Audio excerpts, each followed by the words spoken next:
পৃথিবী এত বেগে ঘুরছে অথচ আমরা ছিটকে পড়ছি না কেন? একটি বাস হঠাৎ থেমে গেলে কি হবে? হ্যালো ভিউয়ার্স, জগৎবার্তার আরও একটি নতুন এপিসোডে আপনাদের স্বাগত জানাচ্ছি। পৃথিবী নিজ অক্ষের উপর 24 ঘন্টায় একবার ঘুরছে। এই গতিও কম নয়, প্রতি ঘন্টায় 1670 কিলোমিটার, অর্থাৎ সেকেন্ডে 464 মিটার। কিন্তু জেট প্লেনের গতিও তার চেয়ে বেশি।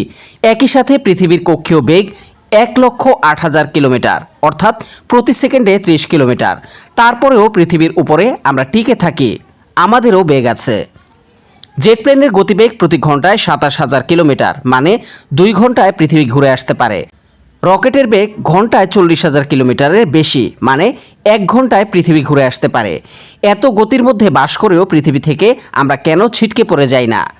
নিউটনের সামনে যখন একটি আপেল পড়ে তখন তার ভাবনা সে আপেলটি কেন নিচে পড়ল। ফাঁকা স্থান তো চারদিকেই। তিনি মাধ্যাকর্ষণ শক্তি আবিষ্কার করলেন। আমরা একটি গতিশীল ট্রেনের ভিতরে হাঁটাহাঁটি করতে পারি, রেল লাইন কিছুটা মসৃণ বলে। ভাঙাচোরা রাস্তায় বাসে বসে থাকাই মুশকিল হয়ে যায়।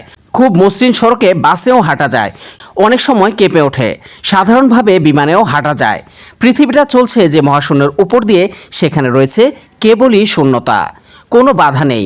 আমরা টেরও পাই না, সেই গতির সাথে নিজেরাও ছুটে চলছি। শুধু দেখি চাঁদ, সূর্য, তারকারা আমাদের থেকে দূরে চলে যায়। বাস্তবিক অর্থে আমরাও যাই, ওরাও যায়। কদিন ফাঁকা পেয়ে ঢাকা মাওয়া সড়কে মোটরসাইকেলে আসছি। মসৃণ ও ফাঁকা সড়ক পেয়ে চালকও চালায় ইচ্ছে মতো দ্রুত গতিতে। আমার চোখে থাকা হালকা চশমাটা উড়ে যাচ্ছে না, কাঁধের ব্যাগটাও লেপ্টে থাকে, মুখের মাস্কটাও নড়ে না, পকেটের টাকাও উড়ে যাচ্ছে না। এটা হয় গতি জড়তার কারণে।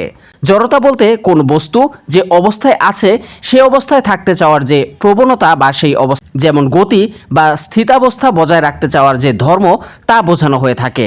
গতিশীল বস্তু গতিশীল থাকতে চায়। আমি যখন মোটরসাইকেলে উঠে গতি জড়তা লাভ করেছি তখন ওভাবেই আমার শরীর চলতে থাকে।